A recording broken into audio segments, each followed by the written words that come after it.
I'll start speaking. So when I first came to Korea, I'll admit I didn't really know that much about it. And one of the things that I learned kind of quickly was that Korea is a very mountainous country. There's like mountains all over the place. And so back then I was actually interested in exercising, and I had knees, and I had functioning knees at that time. So one of the things I did was I joined a hiking club. And we went to many mountains all over the place. We went to Naejangsan in the south, and we saw the beautiful autumn leaves. We went to Sonaksan, we saw the sharp mountain peaks. We went to Bukhansan in the north of Seoul. And we also went to some places that were a little bit more removed, and we went to this mountain called Gummaksan.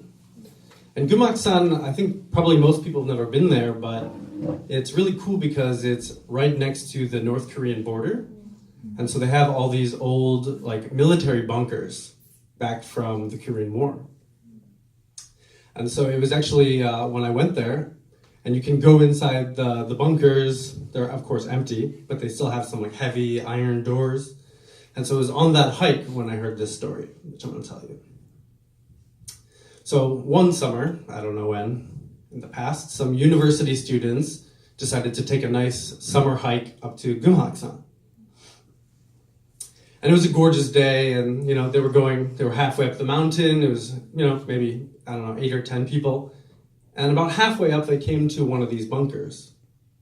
And one of the girls in the group, she was feeling a little bit tired. So she said, why don't the rest of you guys, including her boyfriend, why don't the rest of you guys go up to the top of the mountain and then just come get me, on your way back down the mountain. So eventually she convinced them, and they left her behind. And if you've ever been in Seoul or in Korea during the summer, you know that at any time there could be a very unpredictable and huge rainstorm. And it can just come down and not stop raining for maybe days even. So one of those rainstorms just suddenly hit the mountain. And it was just pouring, cats and dogs. And of course, the girl went inside the bunker, closed the door, and of course she was very worried about her friends and her boyfriend hiking the rest of the way up to the top of the mountain. And so she waited, and about 5 o'clock, 5 o'clock came around, they were nowhere to be seen.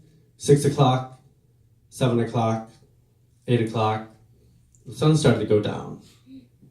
9 o'clock, there was a pounding on the door. She opens it up and it's her friends. She's obviously happy to see them. They all come in, they're completely soaked, but she notices her boyfriend isn't with them.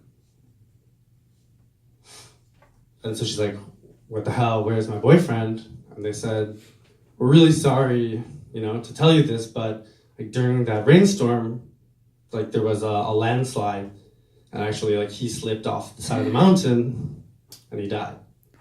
So we should basically stay here until morning, and then we can get the police to come retrieve his body. So naturally she's destroyed and devastated. She's sobbing, and they're hugging her, consoling her, everything like that. And while they're consoling her, she hears a tap, tap, tap, tap, tap, tap. And she looks up, and at the window, kind of the hole in the door, she sees her boyfriend's face. And he's gesturing to her like this. Or maybe in Korean it's more like this. I'm not sure how the gesture. But Koreans believe that if a ghost beckons to you, do not follow them. Because if you follow them, then you will immediately die. Well, the girl gets up and she starts walking towards the door. And her friends are like, what are you doing? What are you doing? And she's like, I can see my boyfriend's over there. And they're like, what? There's no boyfriend. He died. And she's like, I can see him there. And they're like, okay, we don't care. You know what's going to happen if you go towards him. Anyways, she got to the door and she started to pull it open, and boom! He grabbed the wrist. His hand reached out and grabbed her wrist from the door. And her friends are like, what's going on? He yanked her outside of the bunker. And he started to pull her as hard as he could. And she tried resisting, but he was pulling her, and he was pulling her down the mountain. And of course, it's still raining cats and dogs. And so she slips, and she falls, right? And then he comes, and he stands over her, and he's reaching down towards her. Right? She screams. And she said, "What's going on? What's happening?" And he says, "We were almost to the top of the mountain, and the rainstorm came, and there was a horrible landslide, and all of our friends died. What? I was the only survivor."